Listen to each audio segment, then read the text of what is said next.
Gohmert. Congressman, thank you for being with me. I've got to start with Thank you. the news about this gun control bill that the Senate just passed. 14 Republicans, we named them on the show in keeping with what we've been doing throughout this, holding them accountable. There's no excuse to vote on this bill. If you call yourself a Republican, there's no excuse to vote on this. They are giving $750 million to several states that have red flag laws. They're rewarding states for violating citizen Second Amendment rights. It's inexcusable. It is inexcusable. You used the word betrayal a while ago, and I think that's accurate as well. Uh, you know, we've had Pelosi and Schumer spend millions protecting the Capitol after January 6th. They didn't want to. They apparently wanted to leave it vulnerable on January 6th, but after that, they've spent millions and brought in thousands of National Guard and all this. And you know how much I'm getting a copy of the bill so I can read the whole thing, but it's my understanding that there is not a dime for hardening protection for schools. There's new safety programs, like taking juvenile records and making them permanently part of somebody's record where you can't ever get rid of them, despite the fact that juvenile records are supposed to remain, classified, conservative, privileged. So that's one thing. I'm surprised the left agreed to that, but not to harden, no money for hardening the schools when, we'll spend millions to protect Congress, but we won't spend a dime to protect children. I guess if you're willing to so freely abort children, kill them in the womb, then perhaps that's the way you feel about things. But let me tell you, the last time there was a betrayal like this one on this gun bill, Benedict Arnold had to move to England because he had more friends there than he did in the United States.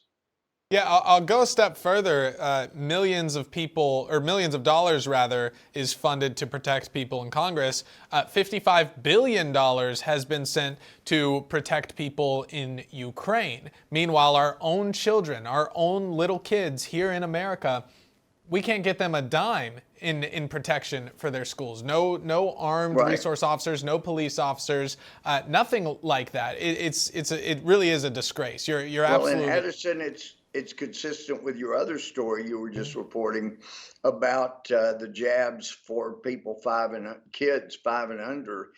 If you will do that when 70% of those children are seropositive, they've been exposed, that their blood shows that there's no real net gain for them, but you're 5 times more likely to get myocarditis if you have the jab at that age. So the risk is tremendous, but the way this administration looks at it, the risk is all on the kids. There's no risk to anybody else but the kids that get jabbed.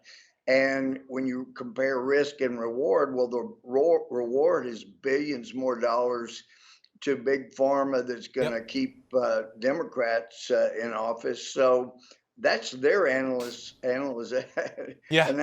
of risk reward. The kids have all the risk, and our friends make all the money, and they'll help us. So, gee, it's a great deal. But here again, it shows they could care less about the kids. That's right. In the womb, out of the womb, they don't care. They see them as political fodder. They see them as a way to, they think, stay in office. And I think they're going to find that's not the case. And by the way, one of the other things about this bill, and as a judge, as a prosecutor, I saw it. Sometimes the man had more credibility and was able to convince somebody, a prosecutor, that it was the woman that was a threat, and she gets the domestic abuse on her record.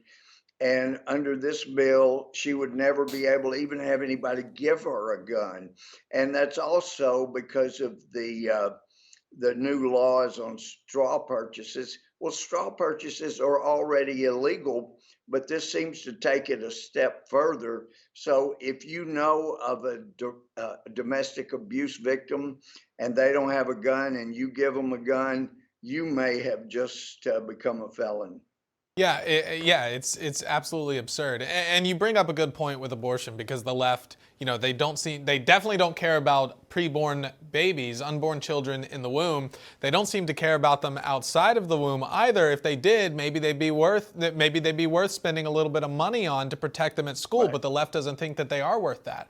And speaking of And Addison, there's been some great proposals about veterans, law enforcement, and off-duty people that are trained with weapons to come and protect the schools.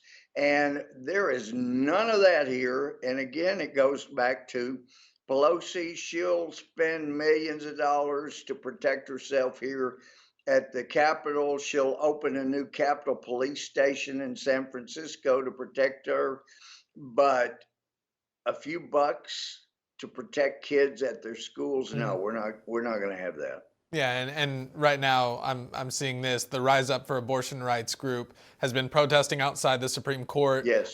They've put fake blood all over them. This really gross, demonic stuff. It's really disgusting to see, and they've been intimidating justices like Amy Coney Barrett. We saw Brett Kavanaugh was almost assassinated by a deranged leftist lunatic, and so the display here, it could not be more obvious, the divide between the left and the right. The divide is decency. The divide is human decency and value for human life. That's where we're at right now. That is how black and white this issue is. Well, Congressman, we are totally out of time. Thank you so much for joining me today and for all of your hard work. Always great to be with you. Thank you very much. You bet.